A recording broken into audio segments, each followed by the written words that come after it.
Okay.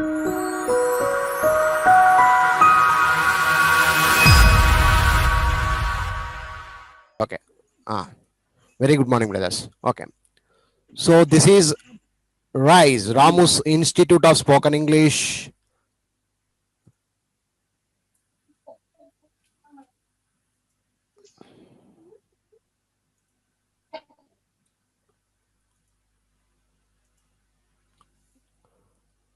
You are watching Zoom Live, Learn English Online. For any assistance, ఏదైనా మీకు సమస్య ఉన్నా ప్రాబ్లం ఉన్నా జాయిన్ అవ్వాలని కొత్త విద్యార్థులు ఎవరైనా ఉన్నా కూడా ఈ నంబర్కు కాల్ చేయగలరు 9390495239. మీకు ఏదైనా సమస్య ఉంటే కాల్ చేయగలరు. ఓకే, సరే. ఓకే, ఈరోజు మన క్లాస్లో చిన్న చిన్న వాక్యాలు, వాటిని డెవలప్ చేయడం, ఒక వాక్యాన్ని తీసుకొని ఎన్నో రకాలుగా నేర్చుకునే ప్రక్రియ మనం ఇప్పుడు చేయబోతున్నామమ్మా. సరే, ఈ వాక్యాన్ని చదివి దీన్ని ఇంగ్లీష్ యొక్క అర్థం ఏం చెప్పండి, ఎలా చెప్పాలి దీన్ని ఇంగ్లీష్లో ఒకసారి క్లియర్గా చెప్పండి. ఎస్ విద్యార్థులు, స్టార్ట్. ప్రతి ఒక్కరితో బాగుండండి. ప్రతి ఒక్కరితో బాగుండండి అంటున్నాడు. ఏమంటారమ్మా? బాగుండండి, బాగుండండి అంటే అర్థం ఏమి?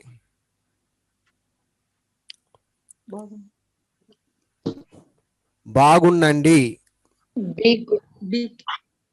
బాగుండండి, బాగుండడం అంటే ఏమి? బీ గుడ్డే కదా. బీ గుడ్, నైస్, ఫైన్, ఇవన్నీ పదాలు ఇవి.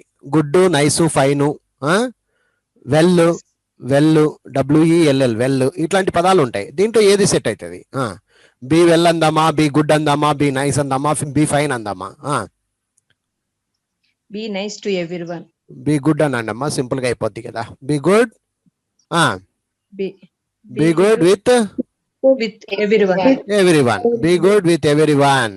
Okay, be good with everyone అనేది ఏమ్మా మరి ఏమి, ఎలాంటి రకం ఇది? ఒక ఆర్డర్ వస్తుందా, రిక్వెస్ట్ వస్తుందా, ఏమ్మా ఏమొస్తుంది? అది సజెస్ట్ వస్తుందా, అడ్వైజ్ వస్తుందా, అడ్వైజ్ వస్తుందా, సజెస్ట్ వస్తుందా, ఏమొస్తుందమ్మా?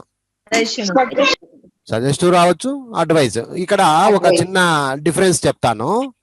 చాలా మందికి సజెషన్ అంటే ఎలా ఉంటుంది సార్, అడ్వైజ్ అంటే ఎలా ఉంటుంది అని కొంచెం డౌట్ ఉండొచ్చమ్మా. ఓకే, సజెషన్ కి అడ్వైజ్ కి ఒక చిన్న తేడా ఉందమ్మా. చిన్న తేడా, ఏం లేదు. ఎవరు చెప్తారు? సజెషన్ కి అడ్వైజ్ కి గల చిన్న తేడా ఎవరు చెప్తారు? ఎస్, అడ్వైస్ అడిగితే చెప్పేసా. Very good. ఎవరైనా వచ్చి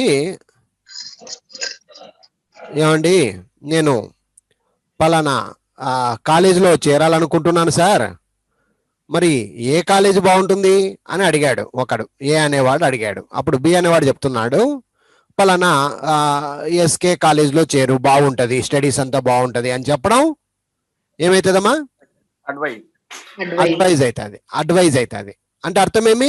ఒకరు అడిగిన తర్వాత మనము వారికి ఇచ్చేటువంటి ఏదైతే ఒక సూచన, ఒక సలహా, ఇది కూడా సలహానే, రెండు సలహాలే కాదనను. కానీ ఒకరు అడిగిన తర్వాత మనస్ఫూర్తిగా మనం చెప్పేటువంటి ఏదైతే ఒక విషయం ఉంటుందో దాన్ని మనం అడ్వైజ్ అని చెప్తాం. It's a good advise, it's a good advise అంటారు. ఇట్స్ ఎ గుడ్ అడ్వైజ్ అంటే అర్థమేమ్మా? అది మంచి సలహా, మంచి సలహా ఇచ్చారు. Thanks for your good advise. Thanks for your. అమ్మా ఇంకా క్లాస్ లో ఉన్నప్పుడు ఇంకేం గుడ్ మార్నింగ్ లేవు, డిస్టర్బెన్స్ అవుతుంది. Okay, right, very good morning. Good morning. Okay, next time ఏం అవసరం లేదు. స్టార్టింగ్ లో నేను ఊరికే కూర్చొని ఉంటాను కదా, అప్పుడు కావాలంటే గుడ్ మార్నింగ్ లా. Okay, right, right. Thanks for your good advise అంటే అర్థమేమ్మా? Thanks for your good advise అంటే కృతజ్ఞతలు, మీ యొక్క మంచి సలహాకు కృతజ్ఞతలు అండి, బాగా చెప్పారు, నాకు సలహా ఇచ్చారు మీరు అని. అట్లా ఏమండి నాకు జాబ్ మెడ్రాస్ లో వచ్చింది, బాంబేలో కూడా వచ్చిందని అని అడిగాడు ఒకడు. సో సి అనేవాడు అడిగాడండి. ఇప్పుడు డి అనేవాడు చెప్తున్నాడు. ఏమని చెప్తాడు కామన్ గా?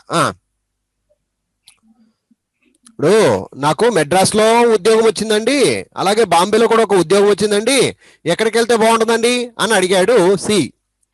ఇమ్మీడియట్లీ చెప్పండి. అట్లా కాదమ్మా, ఇప్పుడు వీడు అడిగాడు, ఏమని అడిగాడు? సి అనేవాడు, మెడ్రాస్ లో ఉద్యోగం వచ్చిందండి, బాంబేలో వచ్చిందండి, where can I go, which place is the best అని అడిగాడమ్మా. ఆ విషయంలో మీరున్నారు అనుకో, మీరు అలా అడిగారు, ఎవరో మిమ్మల్ని అడిగారు, మరి మీరు ఏమంటారు? మీ యొక్క అడ్వైజ్ ఏంటి? మెడ్రాస్ అయితే మంచిగా ఉంటుంది. అదే ఇంగ్లీష్ లో చెప్తాలి. అయితే బాగుంది. అదే ఇంగ్లీష్ లో చెప్పు. Madras is the best place. Hyderabad is the best place. ఏదైతే నీ నోట్లో ఇప్పుడు వచ్చిందో అది అడ్వైజ్ అవుతుందా, సజెషన్ అవుతుందా? Suggestion. మళ్ళీ Advice. Advice అవుతుంది సార్.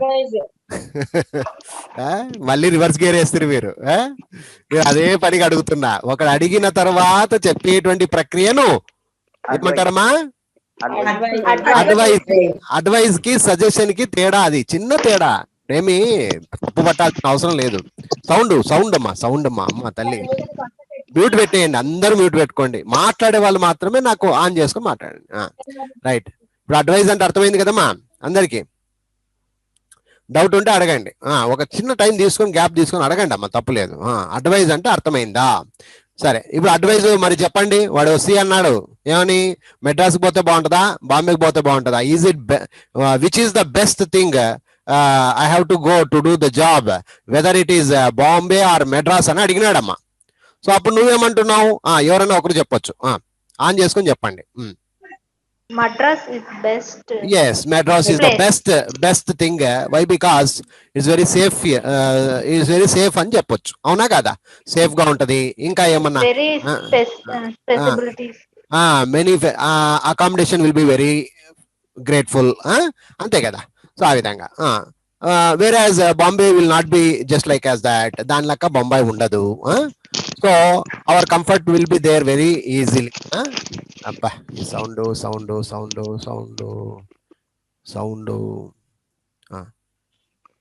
రైట్. స్టార్టింగ్ అంతే మ్యూట్ పెట్టేస్తే సౌండ్ రాదు సార్. మీ మాటలు కావాలని నేను, లేకపోతే అది సెకండ్ పని నాకు. అవునా? మీ మాటలు కావాలని నేను దాన్ని అన్మ్యూట్ చేయలేకపోతున్నా. అది నేను ఇప్పుడు చూడండి, సినిమా చూపిస్తాను నేను, ఒక 5 నిమిషాలు బాగా చూడండి. క్వశ్చన్స్ ఉండవు, ఇంకా నేను ఎవరికైనా ప్రశ్నించాలా, గోడకు ప్రశ్నించాలా? మీకు కాదు సార్, అందరూ ఆల్. అట్లా కాదు, మీకు అర్థం కాలా. నేనేమంటున్నా, మొత్తం అందరు అన్మ్యూట్ చేసేసేయండి. మాట్లాడదలిచిన వారు, నాకు సమాధానం ఇచ్చేవారు మాత్రమే ఊకినట్లు ఆన్ చేయాలా సెకండ్ లో. అంతే సార్, అదే అంటున్నా. అంతే, అట్లా చేస్తే మీరు హ్యాపీ, నేను హ్యాపీ, క్లాస్ సూపర్ ఉంటది. మళ్ళీ ఇంట్రెస్ట్ పోతుంది నాకు. ఈ గడిబిడి గందరగోళం వచ్చేసరికి ఏమైపోద్ది అంటే ఇంట్రెస్ట్ వెళ్ళిపోద్ది. ఇంట్రెస్ట్ వెళ్ళిపోద్ది. సరే, మళ్ళీ సరే, అందరు అన్మ్యూట్ చేయండి. మాట్లాడాలనుకున్నాము, సార్తో ఇప్పుడు అవసరము, సార్ అడుగుతున్నాడు అక్కడ ప్రశ్న అన్నప్పుడు మనం ఇట్లా సెల్ ఫోన్ చేతిలో పట్టుకొని, నన్ను చూడాల్సిన అవసరంలా, ఏమంటే బోర్డు ఒకటి చూస్తుంటారు కాబట్టి అట్లా నా మాటలు విన్నా చాలు, మీరు బోర్డు చూడాల్సిన అవసరంలా. మైక్ ఆన్ చేయడము, మాట్లాడేయడం, మళ్ళీ ఆఫ్ చేయడం, ఇదొక్కటే మీరు చేయాల్సిన పని. అట్లా మీ ఆపరేట్ అది. Okay, right, fine. సరే, ఇప్పుడు అడ్వైజ్ అంటే అలా ఉంటుందమ్మా. ఇప్పుడు సజెషన్కి ఒక ఎగ్జాంపుల్ చెప్పండి ఎవరైనా. సజెషన్ కి ఒక ఎగ్జాంపుల్ చెప్పాలా? అది సజెషన్ అంటే ఏంటి? ఇప్పుడు అడ్వైజ్ లో ఏమి, ఎవరో వచ్చి అడిగితేనే మనం దానికి సమాధానం ఇస్తేనే దాన్ని అడ్వైజ్ అన్నాము ఇంతకు ముందు. Okay, clear. మరి సజెషన్ అంటే ఎలా ఉంటదమ్మా? మనమే ఇవ్వడము సజెషన్. మనంతకు మనము ఏదో ఒకటి చెప్పడం, మనంతకు మనము ఏదన్నా ఒకటి చెప్పడం. ఉదాహరణకు వాడు ఊకిన కూర్చొని ఉంటాడు, ఎవరో ఏ అనేవాడు ఎవరో ఊకిన కూర్చున్నాడు వాడు అక్కడ.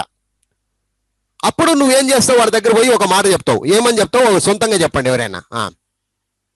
వాడు ఏ అనేవాడు ఊకిన సోఫా సీట్ లో కూర్చున్నాడు, వాడు మీ తమ్ముడో అన్ననో ఎవరో, మొత్తానికి వాడికి చెప్తున్నావు. నువ్వు ఏదో చెప్తావు, ఒక మాట చెప్తావు చూడు.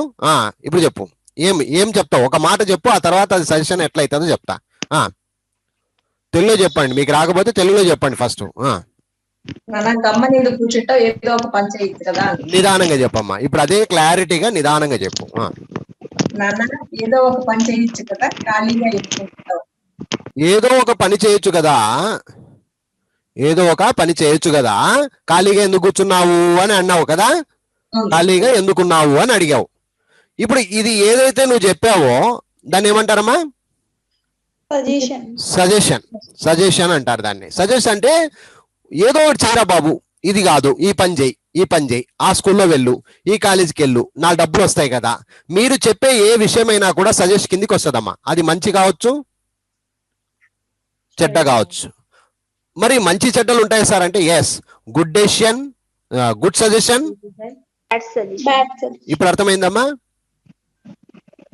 అలాగే అడ్వైజ్ లో కూడా అంతే, good advice, bad advice, worst advice, best advise.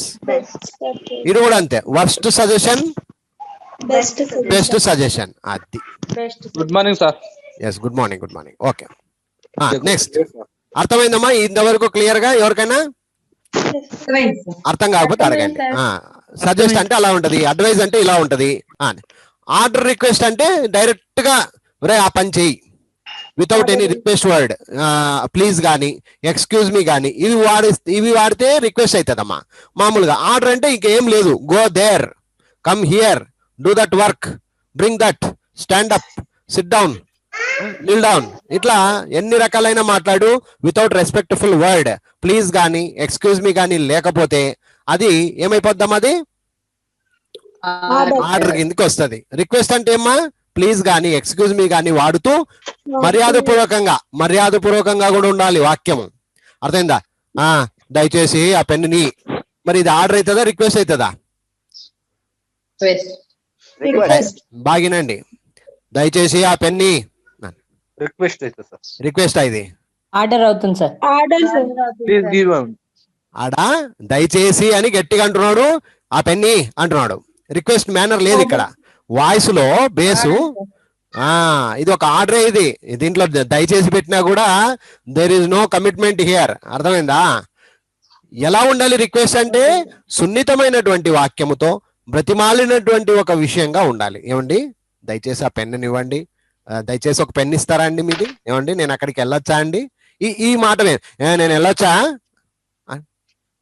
అంటే అది ఏమైపోద్ది, ఒక ఆర్డర్ కిందకే వస్తుంది. అది ఆర్డర్ కిందకే వస్తుంది. ఆర్డర్ కాదు అనుకోవచ్చు, ఇక్కడ రిక్వెస్ట్ కూడా కాదు, అది బిహేవియర్, బ్యాడ్ బిహేవియర్ కిందకి వస్తుంది అది. అట్లా.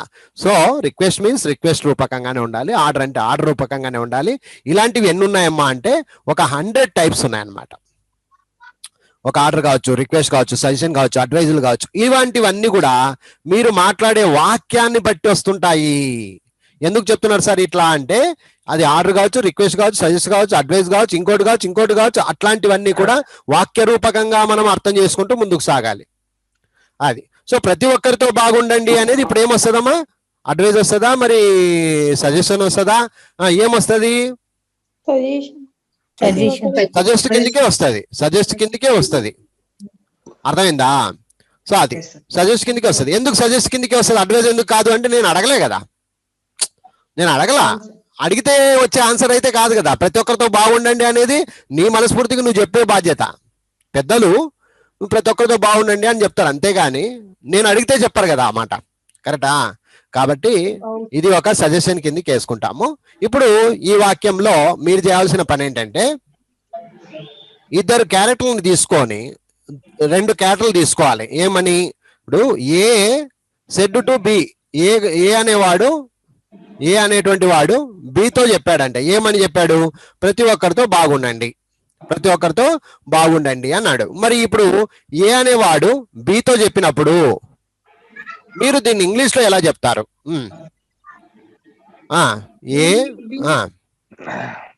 Be good with everyone. నేను దీన్ని అడగల. ఏ అనేవాడు బితో ఈ విధంగా చెప్పాడు అనేది మీరు ఇంగ్లీష్ లో చెప్పాలి నాకు. Suggested B. A suggested B. నిన్న కూడా చెప్పాను నేను. To be good everyone. Good with everyone. ఇప్పుడు చూడండి, ఇప్పుడు చెప్పండి, ఇప్పుడు మొత్తం పలికి చూడండి. With a suggested B to be good with everyone. ఈ వాక్యం ఒకటే నేర్చుకుంటే నీకు ఇంగ్లీష్ రాదు తల్లి. Everyone. ఈ వాక్యం ఒకటే నాకు వచ్చు, నాకు తెలుసు అంటే మీకు ఇంగ్లీష్ రాదు. దాన్ని ఇద్దరు మాట్లాడినట్టుగా వాడు వీడికి నువ్వు జాయిన్ చేసి ఎప్పుడైతే చెప్తావో అప్పుడు నీకు ఇంగ్లీష్ వాల్యూ అర్థమవుతుంది. అర్థమైందా? ఎందుకంటే మనం మాట్లాడే మాటల్లో 99% డైరెక్ట్ ఇండైరెక్ట్ స్పీచ్ లో ఉంటాయమ్మా. అట్ ది సేమ్ టైం మిగిలిన వాక్యాలు యాక్టివ్ లో ఉంటాయి లేదా ప్యాసివ్ లో ఉంటాయమ్మా. నువ్వు యాక్టివ్ ప్యాసేజ్ బాగా నేర్చుకోవాలా, యాక్టివ్ ప్యాసేజ్ బాగా నేర్చుకోవాలా, డైరెక్ట్ ఇండైరెక్ట్ స్పీచ్ బాగా నేర్చుకోవాలా, డిగ్రీస్ ఆఫ్ కంపారిజన్ కూడా బాగా నేర్చుకోవాలా. డిగ్రీస్ ఆఫ్ కంపారిజన్ అర్థమైందా? ఈ 3 చాలా ఇంపార్టెంట్ టాపిక్స్. తర్వాత సింపుల్ కాంప్లెక్స్ కాంపౌండ్ సెంటెన్సెస్ బాగా నేర్చుకోవాలమ్మా గ్రామర్ లో. ఇవన్నీ కూడా కావాలంటే నేను మళ్ళీ క్లాసెస్ తీసుకుంటాను, మీరేమి ఇబ్బంది పడద్దండి. మళ్ళీ నేను యాక్టివ్ ప్యాసేజ్ గురించి, డైరెక్ట్ ఇండైరెక్ట్ స్పీచ్ గురించి, డిగ్రీస్ ఆఫ్ కంపారిజన్ గురించి క్లియర్ కట్ గా చెప్తాను. మీకు కావాలనుకుంటే బుక్లు కావాలి సార్, నాకు ఈ బుక్లు ఎక్కడ ఉన్నాయి అని చెప్తే 24 యాక్టివ్ ప్యాసేజ్ 60 బుక్ల ప్యాక్ లో ఎవరైనా మా దగ్గర తీసుకున్న వాళ్ళ గురించి చెప్తున్నా. 24వ పుస్తకం యాక్టివ్ ప్యాసేజ్, 25వ పుస్తకం డైరెక్ట్ ఇండైరెక్ట్ స్పీచ్, 26వ పుస్తకం డిగ్రీస్ ఆఫ్ కంపారిజన్. కావాలంటే ఓపెన్ చేసుకొని చదువుకోండి. ఏమ్మా దీనికి సంబంధించిన వీడియోలు కూడా లైన్ గా పెట్టేసాను యాప్ లో. ప్రతి వీడియో ఉంది, సెంటెన్సెస్ కూడా దాంట్లోనే ఉంటాయి సార్. మొత్తం ఉంటాయమ్మా. ఇవి నేర్చుకోండి మీరు చాలు, మొత్తం దాంట్లోనే వస్తాయి. Sound sound sound sound sound sound. Yes, ఒక నిమిషం మీరు ఎవరైనా మాట్లాడతారో మాట్లాడండి. ఇప్పుడు మీకు ఏమైనా డౌట్ ఉంటే అడగండి. నేను ఏం చెప్తున్నాను ఫస్ట్ సార్ ఎక్కడి నుంచి ఎక్కడికి వెళ్తున్నారని నేను మాత్రం అనుకోకండి. నేను క్లియర్ గా ఉన్నా. ఏం చెప్తున్నాను నేను, అమ్మా వాక్యం ఇక్కడ రాసినాను అన్నంత మాత్రం మీకు ఇంగ్లీష్ రాదు. వాక్యాన్ని ఇంగ్లీష్లో ట్రాన్స్లేట్ చేసిన అంటేనే నాకు ఇంగ్లీష్ వస్తుందని ఫీల్ కాకూడదు. మీకేం రావద్దు, మీకేం నేర్చుకోవాలంటే ఇలాంటివి యాక్టివ్ ప్యాసేజ్ లో, డైరెక్ట్ ఇండైరెక్ట్ స్పీచ్ లో, డిగ్రీస్ ఆఫ్ కంపారిజన్ రూపకంగా మోస్ట్లీ 99% డైరెక్ట్ ఇండైరెక్ట్ స్పీచ్ లో మాట్లాడేకి రావాలా.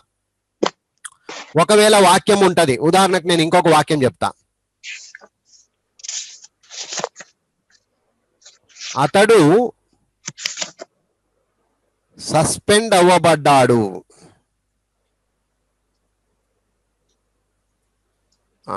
ఇప్పుడు దీన్ని ఇంగ్లీష్ లో చెప్పండి, ఎవరు చెప్తారు? అతడు సస్పెండ్ అవ్వబడ్డాడు అన్నాడు. ఇదేమిది?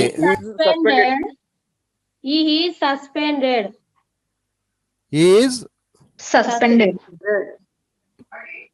అయిపోయిందా మీ కథ? క్లియరా? ఇంతేనా?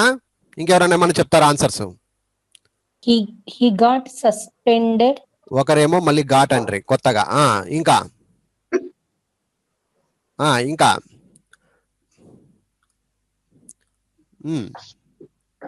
ఇప్పుడు he suspended by superior officer.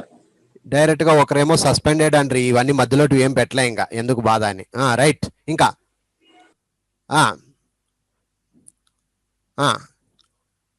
అంటే ఎందుకు చెప్తున్నాను ఈ మాట అంటే, ఒకటో రకం, రెండో రకం, మూడో రకం, నాలుగో రకం, ఇంకా రకాలు ఇంకా చెప్పిస్తే ఇంకా 6 రకాలు, 7 రకాలు, 8 రకాలు. But there is no clarity about the correct answer. అర్థమైందా ఇప్పుడు? ఏమ్మా? Yes sir. అంటే అర్థమేమి? యాక్టివ్ యాజ్ ప్యాసివ్ పై మీకు గ్రిప్ లేదని అర్థమే. అవును సార్.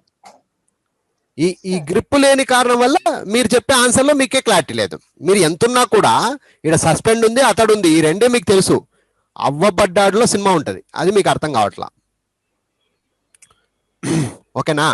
నేను చూసి మళ్ళీ ఈ ఫస్ట్ ఇవి కూడా నేర్పిస్తా. మీరు ఎవరు చింతపడద్దండి, చాలా క్లాసెస్ ఉంటాయి, అవి అన్ని పర్ఫెక్ట్ గా నేర్పిస్తానమ్మా. మీకు ఎందుకు చెప్తున్నాను ఈ మాట అంటే, ఒకరేమో ఈజ్ అన్నారు, ఒకరేమో ఘాట్ అంటున్నారు, ఒకరేమో వాజ్ అంటున్నారు, ఒకరేమో సస్పెండెడ్ అంటున్నారు.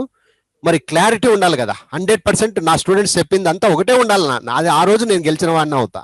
మీకు అర్థమైందా? పాయింట్ అర్థం కాలేదా? అర్థమైంది సార్. కుండా బద్దలు కొట్టాలి, అందరూ ఒకటే రీతిని బద్దలు కొట్టాలి. అవతల నుంచి కొట్టినా యువతల నుంచి కొట్టినా అది బద్దలు అవ్వాలి మనకి, అట్లా. సో ఇక్కడ ఏమైపోయింది, నలుగురు 4 విధాలుగా చెప్తున్నారు అంటే అర్థమేమి మీలో క్లారిటీ లేదు అని అర్థం. ఆ క్లారిటీ రావాలంటే నేను బాగుండాలి ఫస్ట్, మీరు కాదు. అవును సార్. అదే. సో అందుకనే మీరేం చేస్తారంటే, అమ్మా ఈ సౌండ్ తల్లి మీకు మొక్కుతా, ఆ పిల్లలు ఉన్నవాళ్ళు, ఆ పిల్లలు ఎక్కడి నుంచి వస్తారు ఏం కథ? బంద్ చేయండి తల్లి, మీరు బంద్ చేసి మీ పిల్లలతో మాట్లాడుకోండి, నేనేమన్నా. అయిపోయింది సౌండ్? రైట్. ఏమ్మా ఇప్పుడు అందరూ మాట్లాడండి కావాలంటే. నేనేం చెప్పినా ఈ పాయింట్ లో మీరు 24 బుక్ని కొంచెం ఫాలో అవ్వండి, వీడియోస్ తో సహా ఉన్నాయి. మీ ధర్మం మీరు చేయండి, నా ధర్మం నేను చేస్తా. ఓకే? తర్వాత 25వ బుక్ 26వ బుక్ ఈ 3 బుక్కులు అయిపోగొట్టండి. దీనికి ఏ లేదు జడ్డు లేదమ్మా, ఏదైనా నేర్చుకోవచ్చు. 8వ బుక్ లో ఉన్న వాళ్ళు 29 నేర్చుకోవచ్చు, 9వ బుక్ లో ఉన్న వాళ్ళు 27 నేర్చుకోవచ్చు, 26 నేర్చుకోవచ్చు. ఇంగ్లీష్ లో ఏ మాత్రం అభ్యంతరాలు లేవు ఇంగ్లీష్ విషయంలో. అర్థమైందా? ఒక సిస్టమ్ అనేది అవసరంలా, దీనికి నేర్చేసుకోవచ్చు, ఏదైనా నేర్చుకోవచ్చు ఇంగ్లీష్ లో. ఓకే, అది. ఇకపోతే ఇక్కడ ఆన్సర్ వచ్చేసి హీ ఈజ్ కాదు తప్పు, ఈ గాట్ కాదు తప్పు, ఈ సస్పెండెడ్ కాదు తప్పు, వాజ్ సస్పెండెడ్ వస్తుంది. ఎందుకు వస్తుంది అంటే అవ్వబడ్డాడు, పాస్ట్ టెన్స్, ఇది సింపుల్ లాజిక్ అనమాట. హీ వాజ్ సస్పెండెడ్ అంటే అర్థమేమి? అతడు సస్పెండ్ అవ్వబడ్డాడు. దీని అర్థమేమి? అతడు సస్పెండ్ అవ్వబడ్డాడు. ఇప్పుడు దీనికి క్లియర్గా ఆన్సర్ ఇస్తాను చూడండి. ఇప్పుడు అతడు సస్పెండ్ అవ్వబడ్డాడు.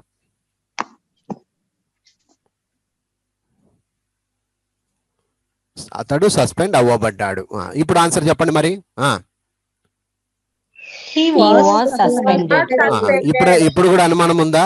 సరే, అది ఎందుకు వచ్చిన తర్వాత చూసుకుందాం. ఇప్పుడైతే అనుమానం లేదు కదా. వాజ్ ఎందుకు వచ్చిందంటే అవ్వబడ్డాడు, అయిపోయింది ఘటన అయిపోయిందమ్మా, పాస్ట్ టెన్స్ ఇది. కాబట్టి మనం ఇక్కడ వాజ్ ప్లస్ V3 ఫామ్ అంటారు దీన్ని. ఇవన్నీ ప్యాసివ్ వాయిస్ కిందకి వస్తాయమ్మా. ప్యాసివ్ వాయిస్ ఇది, అర్థమైందా? పాస్ట్ ప్యాసివ్ లో వస్తుంది ఇది. అందులో పాస్ట్ సింపుల్ లో వస్తుంది. సరే, ఇవన్నీ తర్వాత చూసుకుందాం. ఓకే, ఈ వాజ్ సస్పెండెడ్ అని ఉంది. ఓకేనా? ఇది క్లియరా? క్లియర్ కదా? ఇప్పుడు చెప్పండి, ఏ అనేవాడు జడ్డుతో అన్నాడు ఏమని? అతడు సస్పెండ్ అయ్యాడు లేదా అవ్వబడ్డాడు. ఇప్పుడు దీన్ని ఇంగ్లీష్ లో ఎలా మారుస్తారు? ఇండైరెక్ట్ స్పీచ్ లో ఏ అనేవాడు జడ్డుతో చెప్పాడంట, ఏమని చెప్పాడు? అతడు సస్పెండ్ అయ్యాడు, అవ్వబడ్డాడు. ఎట్లా? రైట్. ఇప్పుడు ఇంగ్లీష్ లో ఎలా చెప్తారు మీరు? అందరూ చెప్పాలి, ఎవరైనా కానీ. 27 మంది చూస్తున్నారు మీరు. He was suspended to Z. He was not suspended. ఏ అనేవాడు ఉండండి. ఏ told me to he suspended. అన్నిటికీ 2 రాదు అన్నయ్య, అన్నిటికీ 2 రాదు. ఇక్కడ సజెస్టెడ్ ఉన్నప్పుడు, ఆర్డర్డ్ ఉన్నప్పుడు, అడ్వైజ్డ్ ఉన్నప్పుడు, ఇలా ఉన్నప్పుడు 2 వస్తుంది. అవన్నీ ఇంపరేటివ్ సెంటెన్సెస్ అంటారు. ఇది ఇంపరేటివ్ కాదు, ఇది అర్థమైందా? అతడు సస్పెండ్ అవ్వబడ్డాడు అనేది it's an answer, that's it, అంతే. అదొక విషయం, ఇన్ఫర్మేషన్ అంటారు దీన్ని, అంతే. ఏమంటారు దీన్ని? ఏమంటారు? ఇన్ఫర్మేషన్ అంటారు దీన్ని. చూడండి, ఇప్పుడు ఇన్ఫర్మేషన్ అనే పదం కూడా వచ్చా. ఇన్ఫర్మేషన్ అంటారు. అతడు సస్పెండ్ అవ్వబడ్డాడు అంటే అర్థం ఏమ్మా? ఇన్ఫర్మేషనా కాదా? ఆర్డర్ కాదు, రిక్వెస్ట్ కాదు, ఏమ్మా? సజెస్ట్ కాదు, అడ్వైజ్ కాదు, మరి ఏమొస్తుంది? ఇన్ఫర్మేషన్. మీరు ఏది చెప్పినా ఇన్ఫర్మేషన్ కిందకి వస్తుంది. కాబట్టి ఏ టోల్డ్ బి అనొచ్చు, లేదా ఏ ఇన్ఫార్మ్డ్ బి అని కూడా అనవచ్చు. అర్థమైందా? క్లియరా? ఏ ఇన్ఫార్మ్డ్ బి అని కూడా చెప్పవచ్చు, టోల్డ్ ఏ చెప్పాల్సిన అవసరం కూడా లేదమ్మా. ఏ ఇన్ఫార్మ్డ్ బి దట్ ఇన్ఫార్మ్ చేశాడు, ఏమని చేశాడు? అతడు సస్పెండ్ అవ్వబడ్డాడు అన్నాడు. ఇప్పుడు ఈ వాక్యాన్ని ఎట్లా చెప్పాలా? A informed B that he was suspended అని ఈ వాక్యం చూసి రాసినావు ఇప్పుడు, అవునా? ఈ వాక్యంలో ఏముంది? హీ వాజ్ సస్పెండెడ్ అని ఉంది కదా. ఇది ఇండైరెక్ట్ స్పీచ్ లో చెప్తున్నావు. ఇండైరెక్ట్ స్పీచ్ లో చెప్పేటప్పుడు ఇక్కడ వాజ్ రాకుండా వాజ్ వెళ్ళిపోయి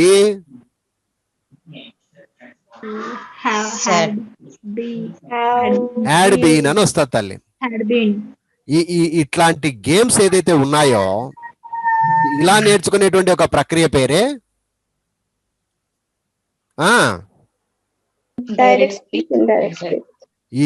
ఈ ఆట మీరు నేర్చుకుంటే మీ జీవితంలో ఎదురు ఉండదు. అందరికీ చెప్తున్నా, అసలు వాక్యాలను ఎట్లా డాన్స్ ఆడియచ్చో ఇది నేర్పిస్తుంది మీకు. వాక్యాల్లో టెన్సెస్ మీద ఆధారపడుతుంది. డైరెక్ట్ ఇండైరెక్ట్ స్పీచ్ అంతా టెన్సెస్ పై ఆధారపడుతుంది. ఇదే మాదిరిగా యాక్టివ్ పాసివ్ అద్భుతమైన టాపిక్లు. ఈరోజు నీకు గ్రామర్ రాదు అని నువ్వు అనుకుంటే, దాంట్లో నీకు ముఖ్యంగా 3 తెలీదు అని అర్థం. ఏమవి చెప్పండి? డైరెక్ట్ స్పీచ్, ఇండైరెక్ట్ స్పీచ్ కావచ్చు, యాక్టివ్ పాసివ్ కావచ్చు, డిగ్రీస్ ఆఫ్ కంపారిజన్, అలాగే కొంచెం సింపుల్ కాంప్లెక్స్ కాంపౌండ్ సెంటెన్స్ లపై అవగాహన. వీట్ల మీద గనక నువ్వు ఎప్పుడైతే అవగాహన పొందుతావో తల్లి, ఇంగ్లీష్ ని చెడుగుడు ఆడుకోవచ్చు, చెడుగుడు పైన కింద ఆడుకోవచ్చు. దీంతో పాటు ఏముండాలమ్మా, ఇంకా ఎవరు చెప్తారు? దీంతో పాటు ఇలా ఇలా టాపిక్స్ నేర్చుకోవడమే కాకుండా ఇంకా ఏముండాలి మీ దగ్గర? శక్తి ఏముండాలి? వొకాబులరీ నాలెడ్జ్ ఉండాలి. వొకాబులరీ నాలెడ్జ్ ఉండాలి నాన్న. ఏముండాలా? నేను ఈరోజు జనరల్ టాపిక్ తీసుకుంటున్నా, క్లాస్ కాదమ్మా ఈరోజు నేను తీసుకుంటుండేది. ఎవరు మళ్ళీ కోపం పడకండి. నేను మీకు ఒక రూట్ చెప్తున్నా, ఏమి అసలు మీరు ఏమి ఎక్కడ బాధపడుతున్నారో చెప్తున్నా నేను. ఓకే, వింటున్నారా మా? వినట్లేదా? మీకు మీకు ఎక్కడెక్కడ మైనస్లు ఉన్నాయో నేను చెప్తున్నాను అనమాట. ఇదేం క్లాస్ కాదు, ఈరోజు చెప్తుందేదంతా నేను ఓవరాల్ గా వాట్ ఈజ్ యువర్ వీక్నెస్ అని చెప్తున్నా. మీరు ఇవి చెప్పడానికి ఎంత ఇబ్బంది పడుతున్నారు కదా, ఎక్కడ మీరు మైనస్ లో ఉన్నారు అంటే చెప్పేదేమి? Active passive voice, direct indirect speech, active passive voice, active voice, passive voice, direct indirect speech, direct speech అనుకో, ఇండైరెక్ట్ స్పీచ్ అనుకో, ఇండైరెక్ట్ స్పీచ్ అనుకో, డిగ్రీస్ ఆఫ్ కంపారిజన్ అనుకో. ఏమ్మా, డిగ్రీస్ ఆఫ్ కంపారిజన్ ఇవి మైనస్ లో ఉన్నారు. తర్వాత సింపుల్ కాంప్లెక్స్ కాంపౌండ్ సెంటెన్స్ లో మంచి నాలెడ్జ్ ఉండాలా. సింపుల్ కాంప్లెక్స్ కాంపౌండ్ సెంటెన్స్ ఇవి ఈ నాలెడ్జ్ ఉండాలా. ఇంకా ఏమి ఎక్కడ ప్రాబ్లం ఉంటుంది మనకి? ముఖ్యంగా వీటన్నింటిని బేస్ చేసుకొని ఇంకా దరిద్రం ఏంటంటే మన దగ్గర లేనిది వొకాబులరీ. ఇది పదజాలాలు. పదాలు లేకపోతే నువ్వు ఏం చేయలేవమ్మా. అర్థమైందా? పదాలు అంటారు దీన్ని. వొకాబులరీ అంటే అర్థమేమి? ఎముకలు లాంటివి అనమాట ఇవి. ఎముకలు ఒక వ్యక్తికి ఒక గ్రామర్ అనేటువంటి విషయంలో ఎముకల్లా పనిచేస్తాయి మా వొకాబులరీ. అర్థమైందా? ఎముకలు ఇవి, ఎముకల గూడు. వొకాబులరీ అంటే ఎముకల గూడు. ఎముకలు లేకపోతే నువ్వు ఉంటావా? లేవు కదా. అట్లా ఇంగ్లీష్ నాలెడ్జ్ అనేది వొకాబులరీ మీద బేస్ అవుతుంది. దాంతోపాటు ఇవి టాపిక్స్ టు లెర్న్. అర్థమైందమ్మా? సుత్తి కొట్టట్లా నేను. Topics to learn. లెర్న్ అంటే ఏమి? నేర్చుకోవడానికి ఇంపార్టెంట్ టాపిక్స్ ఇవి. ఇంకా ఇంకా ఇంకా డీప్ అండ్ డెప్త్ గా చెప్పాలంటే ట్రాన్స్లేషన్స్ ఉంటది. ట్రాన్స్లేషన్స్ లో ఇవన్నీ వస్తాయి. ఇవన్నీ ట్రాన్స్లేషన్ సంబంధమే. అర్థమైందా? ట్రాన్స్లేషన్స్ అంటే ఏమా? ఒక తెలుగు వాక్యాన్ని ఇంగ్లీష్ లో మార్చగలిగిన టాలెంట్ రావాలి. ట్రాన్స్లేషన్స్ లో ఏమేమి ఉంటాయమ్మా? మళ్ళీ ట్రాన్స్లేషన్స్ లో ఏమేమి ఉంటాయి? ట్రాన్స్లేషన్ అంటే వాక్యము అంతే. వాక్యాలు. ట్రాన్స్లేషన్ అంటే వాక్యాలు. వాక్యాల్లో ఏమేమి ఉంటాయి? మళ్ళీ సబ్జెక్ట్ ఉంటది, వర్బ్ ఉంటది, ఆబ్జెక్ట్ ఉంటది. మళ్ళీ సబ్జెక్ట్ లో ఏమేమి ఉంటదమ్మా? నౌన్ ఉండొచ్చు, మళ్ళీ మా అమ్మ నౌన్ ఉండొచ్చు, ప్రొనౌన్ ఉండొచ్చు. సబ్జెక్ట్ లో nouns pronounce major part, major 80-90% ఉంటాయమ్మా. అర్థమైందా? తర్వాత కొంచెం టైం విషయంలో వస్తుంటాయి, టైం వస్తుంటది సబ్జెక్ట్ పార్ట్ లో. ఇప్పుడు for example today is very good అంటాం, టుడే ఈజ్ నైస్ అంటాం. ఇక్కడ సబ్జెక్ట్ ఎవరు? టుడే. సో టుడే అనేది ఒక టైం అంతే. అర్థమైందా? టైం అది. క్లియరా? సబ్జెక్ట్ లో నౌన్స్ వస్తుంటాయి, ప్రొనౌన్స్ వస్తుంటాయి. ఏమ్మా, టైం ఎక్కువ ఉంటది. టైం అనేది ఒక 5% యాక్టివిటీ ఉంటది ఎప్పటికైనా కానీ మాటల్లో. అలాగా. తర్వాత వర్బ్ లో హెల్పింగ్ వర్బ్స్, మెయిన్ వర్బ్స్. ఏమ్మా, తర్వాత టెన్సెస్ లో మళ్ళీ రకాలు 50 రకాలు. ఇవన్నీ నేర్చుకుంటే వర్బుల మీద మంచి అవగాహన వచ్చేసినట్టే. తర్వాత ఆబ్జెక్ట్ లో ఏమేమి ఉంటాయమ్మా? నౌన్స్ ఉంటాయి, ప్రొనౌన్స్ ఉంటాయి, వర్బ్స్ ఉంటాయి, అడ్వర్బ్స్ ఉంటాయి, అడ్జెక్టివ్స్ ఉంటాయి, ప్రిపోజిషన్స్ మంచి యాక్ట్ చేస్తుంటాయి. ఇది 50% నాలెడ్జ్ ప్రిపోజిషన్స్ మీద ఉంటది. 25% నాలెడ్జ్ కంజంక్షన్స్ మీద నడుస్తుంటదమ్మా. కంజంక్షన్స్ 25% నాలెడ్జ్ కంజంక్షన్ మీద నడుస్తూ ఉంటది. ఒక వాక్యంలో ఆబ్జెక్ట్ పార్ట్ లో కంజంక్షన్స్, ప్రిపోజిషన్స్ చాలా యాక్ట్ చేస్తుంటాయి. అడ్జెక్టివ్స్, అడ్వర్బ్స్ రెండు కలిపి పోరాడుతూ ఉంటాయి. Adverbs and adjectives. ఇదే క్లియర్ గా మళ్ళీ చెప్తాను, బాగినండి. సుత్తి అనుకోవద్దు దయచేసి. బాగినండి. ఇప్పుడు లైఫ్ ఇంగ్లీష్ మాట్లాడాలంటే ఇదే 100% ఇంగ్లీష్ లో మనం రాణించాలి అంటే మన శక్తియుతంగా, అమెరికన్ లా అవసరంలా, మన శక్తియుతంగా మనము ఇంగ్లీష్ లో రాణించాలంటే మనకు కొన్ని ఇంపార్టెంట్ టాపిక్స్ అనేవి ఉన్నాయి. మనకు కొన్ని ఇంపార్టెంట్ టాపిక్స్ టు లెర్న్. ఏమ్మా, 100% ఇంగ్లీష్ లో రావాలంటే మనం ఇంపార్టెంట్ టాపిక్స్ నేర్చుకోవాలా. అన్నిటికన్నా ముందు నీ దగ్గర వొకాబులరీ నాలెడ్జ్ ఉండాలి. వొకాబులరీ అంటే ఏం సార్ అంటే పదాలు నేర్చుకుందాం సార్ అని చెప్పి కొంతమంది ఏం చేస్తారంటే డిక్షనరీ పట్టుకొని కూర్చుంటారు. జనరల్ గా అలా నేర్చుకుంటే మీకు జస్ట్ పదాల మీద అర్థం వస్తుంది, వ్యవహారం ఉంటుంది కాదన్ను. డిక్షనరీ కన్నా మీరు ఏం చేయాలంటే ఒక 5000 పదాలు నేర్చుకోవాలి. 5000 words, very important words. List ఉంది మన దగ్గర. ఏమేం సార్ అవి లిస్ట్ అంటే? నౌన్ కు సంబంధించి 1224 నౌన్స్ ఉన్నాయమ్మా. అవును సార్. ప్రొనౌన్స్ వచ్చేసి ఒక 50 అంతే. మేజర్ గా ప్రొనౌన్స్ వచ్చేసి 15 ఉండేది. తర్వాత వర్బ్స్ వచ్చేసి 2000 ప్లస్ ఉన్నాయమ్మా మన దగ్గర. తర్వాత ఈ సౌండ్ తీసేయమ్మా. అడ్వర్బ్స్ అడ్జెక్టివ్స్ ఉన్నాయి. అడ్వర్బ్స్ వచ్చేసి ఒక 800 చిల్లర ఉన్నాయమ్మా. అడ్వర్బ్స్ వచ్చేసి 824 ఉన్నాయి. అడ్వర్బ్స్ వచ్చేసి 540 చిల్లర ఏమో ఉంది, 510 అనుకుంటా. అడ్జెక్టివ్స్ వచ్చేసి 824 చిల్లర ఉన్నాయి. అంటే ఇవేం కాదు, జస్ట్ ఓవరాల్ గా నేను తయారు చేసిన లిస్టు. ఇది మీకు ఎక్కడ దొరుకుతుంది అంటే మన బుక్స్ ప్యాక్ లో ఉందమ్మా, అందరు చూసుకోండి ఒకసారి. మన బుక్స్ ప్యాక్ లో ఉంది. అలాగే మీకు 5000 పదాలకు అర్థాలు అని ఉంది చూడండి, తెలుగులో యాప్ లో పోతే మీకు వస్తుంది 5000 పదాలు అని ఉంది చూడండి. దీని వల్ల మీరు డైలీ 1 గంట 1 అవర్ కేటాయిస్తే కనుక వొకాబులరీ, మంచి వొకాబులరీ నేర్చుకోవచ్చు, మంచి వొకాబులరీ. ఇది ఏం చేయాలంటే హెడ్ ఫోన్స్ పెట్టుకొని వినండి చాలు, మీరు ఏం చేయకండి.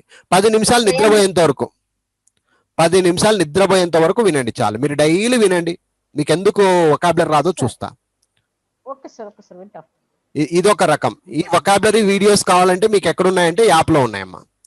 యాప్ లో మీకు 5000 వర్డ్స్ అని ఉంది, 5000 పదాలకు అర్థాలు అని ఉంది చూడండి. వీడియోస్ లో ఉంది. అలాగే బుక్స్ లో పోతే కనుక 60 బుక్ల ప్యాక్ లో పోవాలి మీరు. 60 బుక్ల ప్యాక్ లో పోతే 52 నుండి 60 బుక్ల వరకు మొత్తం ఇవే, మొత్తం బుక్లంతా ఇవే, వర్డ్స్ సంబంధించి మొత్తం వర్డ్స్ సంబంధించి 52 నుండి చూడండి మీరు.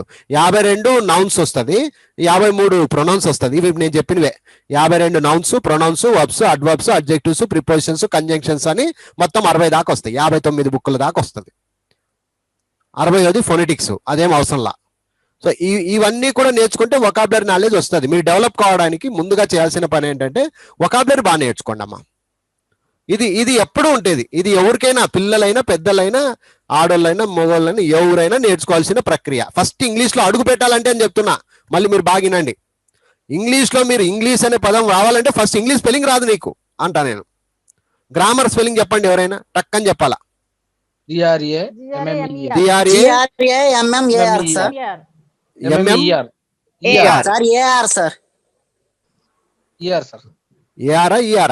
కొట్లాడుతున్నారు లే, కొట్లాడండి ఒక 2 నిమిషాలు చూద్దాం. ఫస్ట్ వీడియోలో అదే చెప్పారు సార్, GRAMMAR కరెక్ట్. ఇప్పుడు కూడా మన స్టూడెంట్లలో ఒకరు తప్పు చెప్పినారంటే అర్థమేమి, అవగాహన లేదు. అవగాహన ఉండాలి ఫస్ట్. సో ఎప్పుడైనా సరే గ్రామర్ స్పెల్లింగ్ ER అనకూడదమ్మా, తప్పు ఇది. AR ఇస్ ద కరెక్ట్, ఓకేనా. GRAMMAR. మరి ఫస్ట్ ఇది వొకాబులరీ అంటారు. ఇలా నేర్చుకునే ప్రక్రియను, తప్పు ఒప్పు, రైట్ ఆర్ రాంగ్, ఇది నేర్చుకునే ప్రక్రియను మనం వొకాబులరీ అంటాం. ఫస్ట్ గ్రామర్ స్పెల్లింగ్ రాకోకుండా గ్రామర్ నేర్చుకుంటున్నారు చాలా మంది. చెప్తున్నా, తప్పుగా భావించద్దండి ఏమ్మా. So first English grammar, 100% English grammar లో నువ్వు మెరుగుదల కావాలంటే నీకు ఇంపార్టెంట్ టాపిక్స్ ఏంటి, అందులో భాగంగా ట్రాన్స్లేషన్స్ అమ్మా. ఏదైనా తెలుగు చెప్తే టక్మని చెప్పగలగాల. అప్పుడు ట్రాన్స్లేషన్స్ లో నీకు తెలుగులో నుంచి ఇంగ్లీష్ లో మార్చే ప్రక్రియలో నువ్వు ఏం చేస్తావంటే ఈ వొకాబులరీ వాడుకుంటావు ఇక్కడ. అర్థమైంది ఇప్పుడు? అర్థమైందా, అర్థం కాలేదమ్మా? ట్రాన్స్లేషన్స్ తెలుగులో నుండి ఇంగ్లీష్ లో రావాలంటే నువ్వు ఏమి చేస్తున్నావు, ఆ తెలుగులో నుండి ఇంగ్లీష్ రావాలంటే వొకాబులరీని యూజ్ చేసుకుంటావు నువ్వు. అర్థమైందా? సో ఇది ఫస్ట్ స్టేజ్. ఇది రెండవ స్టేజ్ ఏంటి అంటే టెన్సెస్ చేంజింగ్ ఆర్ టెన్సెస్ అనండి చాలు. టెన్సెస్ అంటే ఏమి? For example he is a student కి హీ వాజ్ ఏ స్టూడెంట్ కి చాలా తేడా ఉందమ్మా. అర్థమైందా? హీ ఈజ్ ఏ స్టూడెంట్ కి, హీ వాజ్ ఏ స్టూడెంట్ కి, he will be A student కి ఒక తేడా ఉంది. ఏంటది అంటే ఇప్పుడు చెప్పండి ఎవరన్నా. హీ ఈజ్ ఏ స్టూడెంట్ అంటే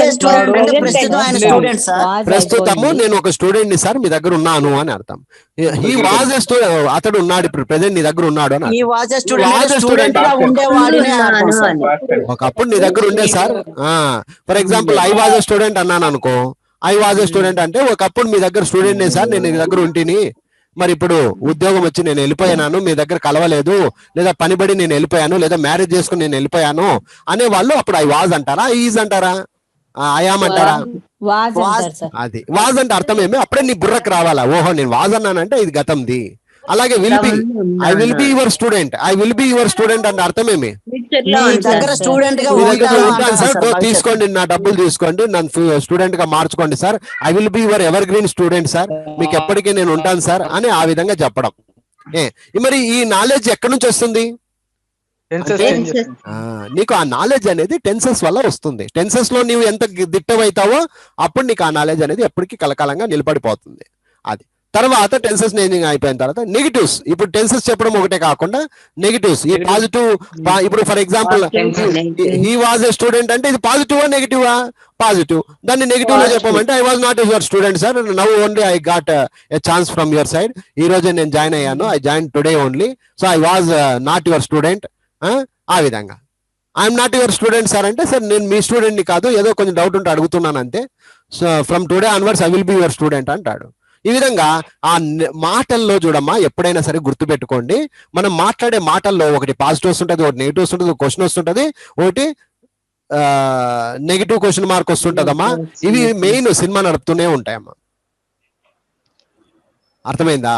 ఇప్పుడు మనం ఏదైనా ఒక వాక్యం ఒక సినిమా గురించి మాట్లాడుతున్నాం, బాబా చిరంజీవి ఏం ఫైట్ చేశారా, వాడేం బాగా చేయలేదు చూడప్ప అంటాం. అంటే అర్థమేమి, ఒకటి పాజిటివ్ ఉంటది, ఒక నెగిటివ్ ఉంటది. అర్థమైందా? మార్కెట్కి వెళ్ళాను, టొమాటోలు బాగున్నాయి, ఉల్లిగడ్డలు బాగాలేవు అంటావు. నువ్వు చూడు, నీ మాటల్లోనే, నువ్వు డైలీ మాట్లాడే మాటల్లోనే, ఈ రోజు నేను చపాతీ చేసినాను, చపాతీ ఏమో బాగుండే, కానీ అందులో ఉన్న ఉల్లిగడ్డ లేదా ఆలుగడ్డ చేసినాను కదా, దాంట్లో ఉప్పు తక్కువైంది అంటావు. నీ మాటల్లోనే, నువ్వు ఎవరిని చూడొద్దు, నీ మాటల్లోనే ఒకటి పాజిటివ్ మాట్లాడుతుంటావు, ఒకటి నెగిటివ్ మాట్లాడుతుంటావు. అవునా కాదా? రెండే చెప్పండి. Correct sir. నీ వాక్యాలు ఏమన్నా తీసుకో, ఈ రోజు జరిగిన సంఘటనలే తీసుకో, నువ్వు మళ్ళీ నిన్నటికి కూడా పోవద్దు. నీ వాక్యాల్లో ఒకటి పాజిటివ్ ఉంటది, ఒకటి నెగిటివ్ ఉంటది. ఉదాహరణకు నువ్వు ఏదో ఒక పని మీద పోతున్నావు అన్న, నువ్వేం చేస్తావు అంటే, ఫస్ట్ నీ క్వశ్చన్ ఏమి, పోదాంలే ఈ రోజు అంటావు, అది పాజిటివ్ క్వశ్చన్. అది తర్వాత ఇమీడియట్లీ నువ్వు రెడీ అయిపోయి రోడ్డు మీదకి పోయిన తర్వాతనో బస్సులో కూర్చున్న తర్వాతనో మళ్ళీ అనుకుంటావు, ఒకవేళ అక్కడ పని జరగకపోతే అంటావు. అది ఆటోమేటిక్ క్వశ్చన్ వచ్చేస్తుంది మన దాంట్లో. ఒకవేళ వాడు లేకపోతే నేను ఎట్లా చేయాలబ్బా, నా దగ్గర డబ్బులు లేవు కదబ్బా, ఎట్లా చేయాలబ్బా, ఈ క్వశ్చన్ మార్కులు అన్ని కూడా చూడండి వచ్చేస్తూ ఉంటాయి. అంటే అర్థమేమి, ఒక వాక్యం, ఒక పని అనుకో, ఆ పనిలో పాజిటివ్ ఉంటది, నెగిటివ్ ఉంటది, ప్రశ్న వెనకే ఉంటది, నీ వెనకే ఉంటది ప్రశ్న, జరుగుతుందా లేదా. వాడు రూపాయి ఇచ్చి ఒక బెలూన్ కొన్నాడు, వాడు ఇది గంట సేపు ఉంటుందా లేదో అంటాడు. వెంటనే క్వశ్చన్ ఎందుకు నాకు అర్థం కాల. ప్రతి దానికి ఒక క్వశ్చన్ ఉంటది, ప్రతి దానికి ఒక నెగిటివ్ క్వశ్చన్ కూడా ఉంటది. అర్థమైందా? వస్తాడులే అని నీ ఆత్మ చెప్తుంది, నీ ఆత్మ నీ పరమాత్మ రెండు ఉంటాయి ఇక్కడ. నీ ఆత్మ ఏమంటది, వాడు వస్తాడులే, డబ్బులు ఇస్తాడులే నాకు అని. మళ్ళీ రాకపోతే ఎట్లప్ప అని నీ అంతరాత్మనే చెప్తుంటది క్వశ్చన్. ఇట్లా సో మనిషి యొక్క జీవనము పాజిటివ్ లో, నెగిటివ్ లో, క్వశ్చన్ నెగిటివ్ క్వశ్చన్ లో తిరుగుతూ ఉంటది. అది నాట్ ఓన్లీ ఇన్ తెలుగులోనే కాదమ్మా, ఇంగ్లీష్ లో కూడా జరిగేటువంటి ఒక సంఘర్షణ ఇది. అర్థమైందా? సో ఇవన్నీ కూడా చాలా ఇంపార్టెంట్ అమ్మా. దీంట్లో మళ్ళీ actives passes, direct indirect speech, degrees of comparison, ఇవన్నీ కూడా నేర్చుకుంటేనే, టాపిక్స్ అన్ని నేర్చుకుంటేనే అమ్మా you will become a good student. ఇంకా పవర్ఫుల్ స్టూడెంట్ అంటే ఏమి, దాని మీద ఆర్నిసలు. ఈ స్టూడెంట్ కి ఈ హౌస్ వైఫ్స్ కానీ, ఉద్యోగం చేస్తున్నటువంటి అన్నదమ్ములకు కానీ సరిపోదు. మీరు ఇంగ్లీష్ నేర్చుకున్న వాళ్ళు అవుతారు, దీంట్లో దిట్టలు అవ్వరు. దిట్టలు ఎప్పుడవుతారు అంటే స్టూడెంట్ లైఫ్ లో ఉంటేనే అది దిట్టలు అవ్వడానికి అవకాశం ఉంటుంది, వాడే దాన్ని మెరిట్ గా తీసుకుంటాడమ్మా. మనమంతా ఏమి అంటే we are the learners and we are the users, that's it. అర్థమైందమ్మా? అర్థం కాలేదా? అలా కాదు సార్, మేము కూడా మాట్లాడాలి. నీకు అర్థం కాలా? అర్థమైంది సార్. ఏమర్థమాయా? మేము మాట్లాడాలంటే అట్లా కాదు, అది కాదు నేను అనింది, అట్లా కాదమ్మా. స్టూడెంట్ లైఫ్ ని అనుభవించిన వాడికే ఇవి నేర్చుకుంటే వాడు దిట్ట అవుతాడు అంటున్నా. మనము డిబార్ పర్సన్స్, మనం ఎంతున్నా కూడా we are the learners and the users అంతే. అత్యద్భుతంగా మనం మాట్లాడి మెరిట్లు సంపాదించేది ఏం లేదు నాన్న. అర్థమైందా? అది. సో మనం ఏం నేర్చుకుంటున్నామో ఇప్పుడు ఈ వయసులో వాళ్ళకి, మనమంతా స్టూడెంట్ లైఫ్ అంటే అర్థం తెలిసిన, ఇప్పుడు 5వ క్లాస్ 6వ క్లాస్ చదువుతుంటారు చూడు, వాడి దగ్గర నుంచి పడాలి ఈ విత్తనం. వాళ్ళకి చెప్పాలి నేను యాక్చువల్గా ఇవన్నీ కూడా, కానీ వాళ్ళు నా దగ్గరకు వచ్చే అవకాశం లేదు కదా ఇక. కాబట్టి మీరు మీ పిల్లలకి చెప్పండి, ఇవన్నీ నేర్చుకో. అప్పుడు నువ్వు పిల్లలకి స్ట్రాంగ్ చేస్తావు. మీ పిల్లలకి మీరు చెప్పండి, ఇవన్నీ నేర్చుకోవాలరా, అప్పుడైతేనే మనం ఇంగ్లీష్లో రాణించగలుగుతాం.